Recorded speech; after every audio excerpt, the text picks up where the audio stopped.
C'est dans le sud des Yvelines que font escale Nigo et autres René, les personnages récurrents de l'artiste Hervé Di Rosa. Jusqu'au 25 novembre, la maison Elsa Triolet Aragon, un lieu de patrimoine ouvert à la création contemporaine, propose de découvrir un autre aspect du travail de l'artiste, la peinture numérique. Des œuvres réalisées à partir d'un ordinateur, puis imprimées pour l'exposition sur des toiles.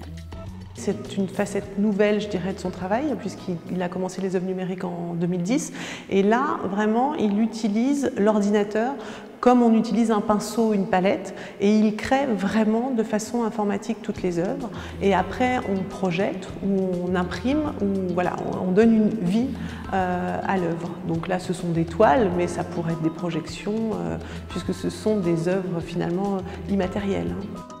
Des œuvres colorées et graphiques inspirées de la bande dessinée dans lesquelles on retrouve le peuple des René, figure emblématique du monde d'Hervé Di Rosa. Il n'avait pas utilisé les René depuis des années, puisqu'elles réapparaissent là récemment dans son œuvre.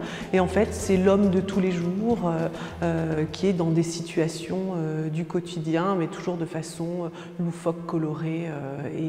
Et vraiment, tout le monde se retrouve en fait dans ces personnages-là. En fait. Il y a une œuvre que je trouve très intéressante, c'est Guernaco, parce que là, on voit à la fois comment il utilise l'histoire de l'art avec ce clin d'œil à Guernica de Picasso, et à la fois ce côté bande dessinée que l'on retrouve dans l'œuvre, qu'on va retrouver dans des images plus contemporaines.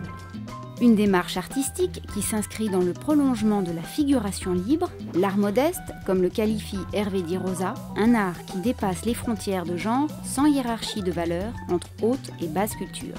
L'exposition de peinture numérique et de sculpture, qui a déjà accueilli plus de 6000 visiteurs depuis le 17 mai, est prolongée jusqu'au 25 novembre.